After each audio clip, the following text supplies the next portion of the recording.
Okay guys, so I wanted to make a quick video review for you guys today on one of my very favorite sewing machines, and that is this beautiful Kenmore from about, I think, 1954. I think it's a 117-580 if I remember right. And this beauty is really represents, honestly, the first of my personal collection of sewing machines. Now, my wife had been bringing home sewing machines for a couple of months, and this is almost a year ago we started this little problem we have now. So she had been bringing home machines for a couple of months, but they all kind of, to me, all look the same. They all were like these turn of the century or 20s or 30s Singer and white, the classic black cast machines with like the ornate decals, and they all kind of look the same to me. I didn't know any better. I didn't know anything about them, or really wasn't that interested in them, to be honest with you.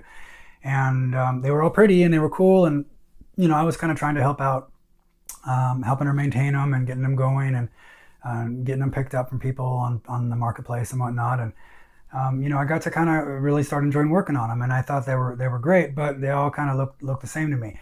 And I didn't know any better. I kind of thought there was like old-timey machines that were all black with ornate decals, and then there was late model machines that were all plastic with plastic gears and kind of disposable machines of today.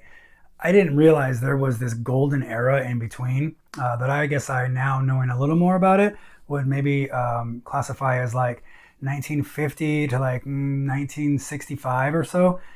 I am drawn to these machines now, and now I go out of my way and I hunt for them. We're sitting on probably 45 or 50 of these things now, and this has got to be in my top 5 machines that we have. I absolutely love it. As in my mind, in the 1920s and the 1910s and 30s, man, it was like an engineering marvel. Okay, that they were making these sewing machines with the accuracy and the engineering for home use. I just had to have been a game changer for the world, honestly.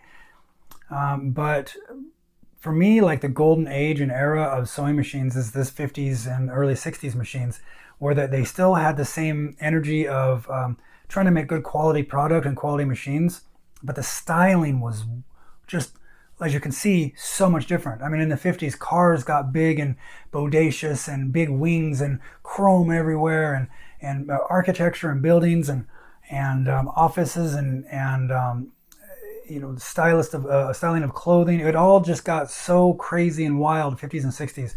They did the same thing with sewing machines. Man, I had no idea.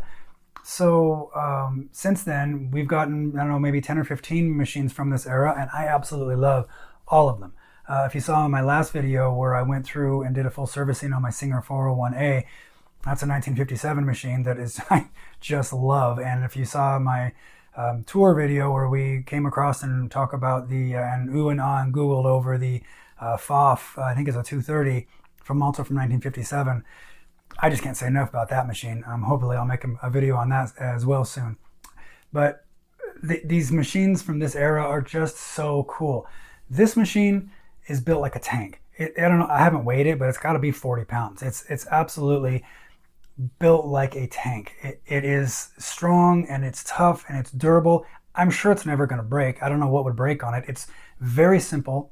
It does one thing really well, and that's straight stitch. It goes forward and backward and loads bobbins very simply with the tire. And I think you might be able to lower the feed dogs, but if you did, it would be a manual, like go underneath and loosen a set screw on the feed dog mechanism rod and probably lower it manually. But I haven't done that. I don't know if this is a machine I'd pick to do free motion quilting. If it was my only machine and that does that, I'd love to. But where we have a bunch of these, this is, we kind of put this into rotation. So this machine is plenty strong. It has probably, I'm thinking, like a 3/4 amp motor, maybe a 0.6 or a 0.7 motor. It's driven by the typical White and Kenmore. I think Kenmore was made by White. You might think of it like as a Sears brand. It's really a White machine. It shares a lot of the same mechanics and bobbin assembly and all that as the White machines, which is super cool and it's super nice.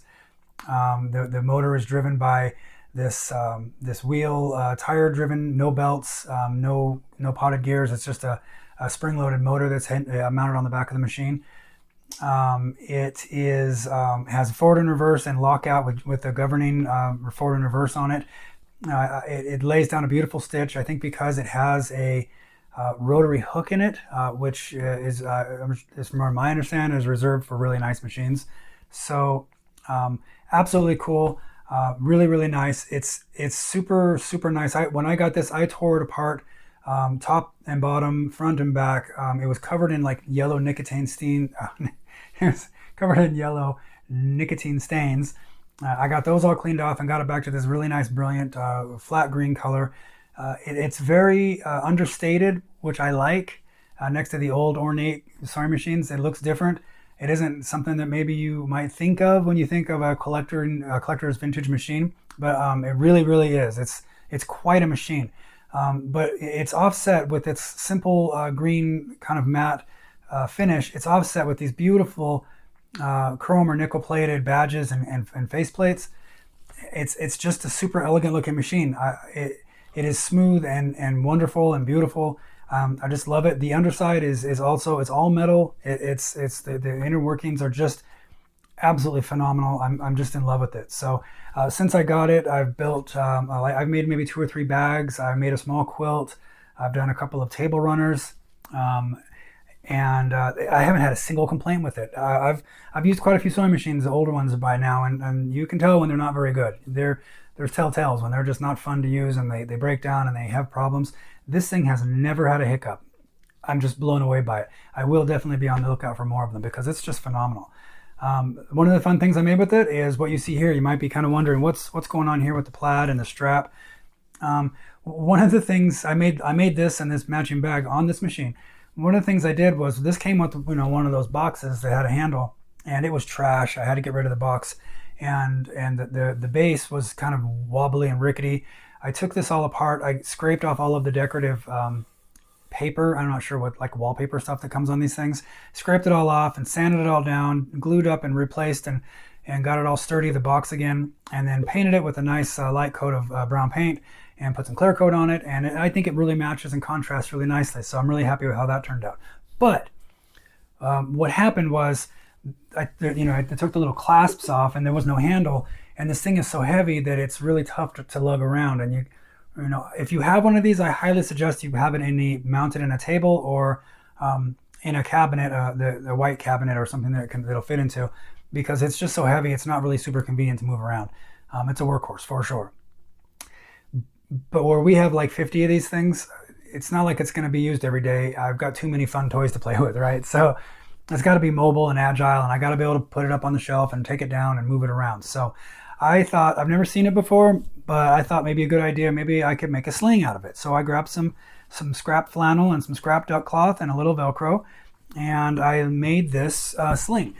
And so basically you just can play with it like this, and then when you're done with it, you bring this up, and I've sewn on another flannel patch with some Velcro up here, and you just bring your handles together and Velcro it up, and there it is. It's ready to lift up and be moved around. And in addition to that, I made this little bag that with the same matching stuff that it houses the foot controller and the pedal, and maybe if you have any other doodads you need to put in there. I don't have any other specialty feed or anything for this, but if I did, I could stick them in here as well. There's plenty of room. And then this just scoots right in here, and then the whole thing goes up on the shelf just like that. So if you have a heavy machine that you don't have handles for, or just have a box base, I haven't ever seen anybody else make one of these, but it seemed to be working out pretty well so far. I like it. So, and the other thing too is I made the base just slightly bigger than the dimensions of the box. So if you're worried about scratching your surface where the table you're putting this on, you can just turn it sideways on it, and it acts as a table protector when you're sewing. So anyway, that's my little invention there. I thought that was fun and it worked out really well. So as far as how this thing runs, it lays down the most elegant stitch that I was just so impressed and so surprised. I'm sure it has something to do with this the vertically mounted bobbin assembly and the rotary hook assembly. It lays down this stitch as you can see here, it just goes. It doesn't matter what speed it is. It doesn't matter what stitch length you give it. It just lays down an absolutely beautiful stitch. I would say this is in the upper echelon of all of our vintage machines as far as the stitch quality itself. So it doesn't do anything fancy. There's no zigzag. There's no decorative stitches. They just focused really hard on this machine for making it do one thing, and that's straight stitching. So and it does remarkably well. It is mildly heavy duty, and I have had no problem making the bags and whatnot that I've wanted to make, and going through some mildly heavy materials. Been super happy with it. So anyway, that's it. That's kind of just a quick look and a review of one of my favorite machines. Out of the 50 we've got, I would definitely put this in the top 5. If you guys see these, they pop up sometimes in thrift stores or on Facebook Marketplace. Maybe it's something you might have walked by and just thought, well, I'm not sure, that looks kind of clunky. I'm not sure what that is. It's not real ornate. I'd give it a try. It's worth it. Especially if you get a good deal on it, or maybe it's something that needs a little fixed up or worked on or cleaned up. Bring it home, give it a home, and give it some love. You will be super happy with it, just like I am. So hope you enjoyed taking a look at one of my favorite machines, and I think that'll do it for this one. Please don't forget to comment, like, and subscribe. And remember, when it comes to sewing machines, you can't never have too many. See you next time.